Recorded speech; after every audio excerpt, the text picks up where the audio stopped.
Hi. Okay, so today I went to the Refugee Center. So it's this week, it was focusing on fasting and what it's like not to eat or not knowing when you're going to get to eat next.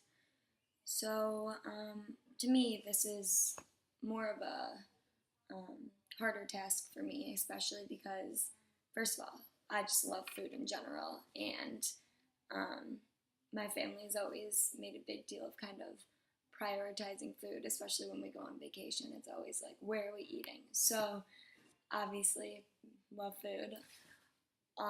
Also, I'm just always used to eating every single meal and always having food available for me, which is not the case for these refugees. So, it's something that I take for granted. And yeah, exactly. I just don't think about my meals every day that I get to enjoy them. So I woke up this morning and um, didn't eat my normal breakfast, banana and peanut butter, which automatically just throws me off because I'm a creature of habit. So I didn't get my normal breakfast, and I'm always very, very hungry in the morning. So went to the refugee center already pretty hungry, but fine, functioning, just really tired because I also didn't get my normal coffee or cappuccino here. So I was already tired from that. And as a few hours went by and we were at the refugee center, I started getting super hungry, stomach growling, which is nothing new, but really hungry. And besides for me being tired just from lack of caffeine, I get extremely tired when I don't have food in my body. I actually sort of just, I'm not with it. Like I'm out of it. I don't feel good. And this is only at what, 9 through 12. So not even that long going without food. But yeah. So I was already out of it. And then me and Trevor went to the market with Rakeen, of course, of all days. So we're looking at all this food, and me and Trevor are just talking about what we want to eat. And I'm just like, and I'm thinking I could go for a hamburger. That's all I want. So, anyways, we get back to the refugee center, and I'm not sure which of the students actually fasted today, but we're just all talking about how hungry we are. And again, we're at the refugee center. These, not only is it Ramadan, which most of them are Muslims, so they have to wait until sundown anyway to eat. But in general, not even during Ramadan, they don't know when some of them don't know when they're getting their next meal or the next time they're going to eat. And that's just something that we don't process. When we're hungry, here at least, we go and we buy a sandwich off the street. At home, in my apartment, I open my refrigerator to an abundance of food and just grab something. It's just, it's natural, it's automatic to me. And that's something that I take for granted, I think, more than anything, is just the availability of food, and don't realize how actually important it is. Because I don't know about a lot of people, but I suffer from being hangry. It's bad. I get super not nice when I'm hungry, and it's noticeable. My mom will know automatically if I haven't eaten because of my change in behavior. So yes, I at the end of the refugee center, I was not feeling good at all, and a few of us had to go out to eat and grab something, which is sad that I could only last until 12:30. That being said, I also these feelings aren't exactly new to me. In the past year, I don't know if you remember, Jen, but in my interview you asked me what I've struggled with, or what I've had a challenge with in the past few years. And starting in my freshman year of college, I grew very tired and weak and didn't have any energy at all, turned really pale, and finally in the summer, after my freshman year, it wasn't until I passed out and they took me to the hospital that I found out I had severe, severe anemia. I had half the blood volume I was supposed to have.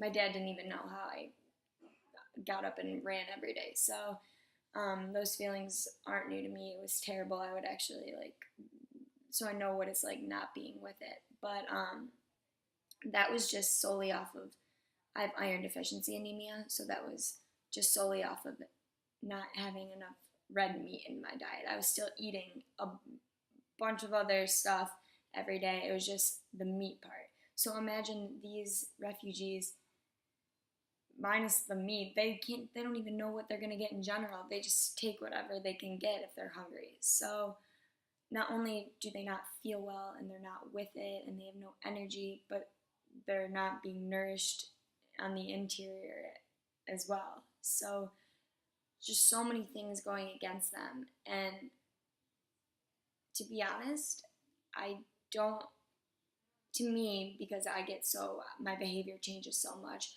it's hard for me to understand how they can still be so with it and so nice and friendly.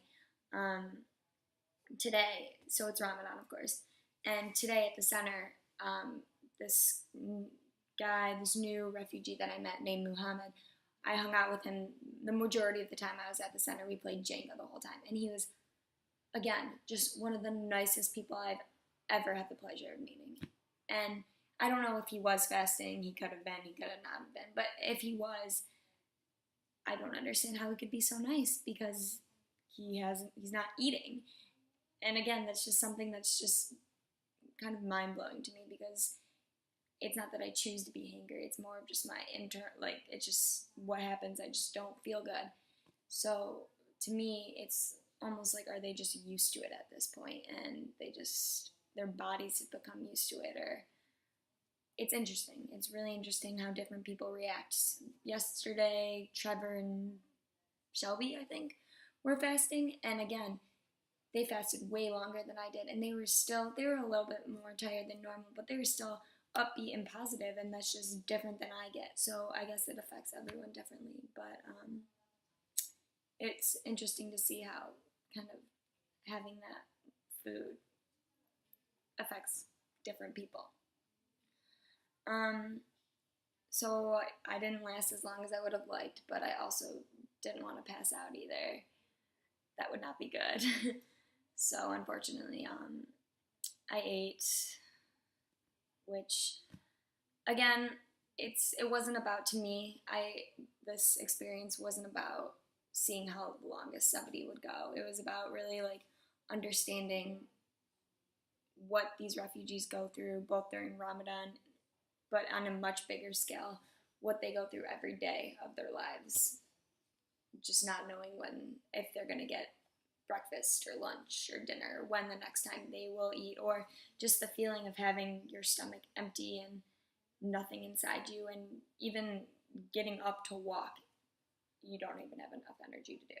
So it really puts things into perspective, that even food, reaching in to my refrigerator and grabbing food, you can't take it for granted. And I'm so lucky to have the resources to have that food available to me whenever, because let me tell you, I'm not really a sunshine when my stomach isn't full, which sounds really spoiled, and it is. But yeah, I think this lesson is really great, and I think not many people would try to do it or even see what it's like, because they don't see a point to it.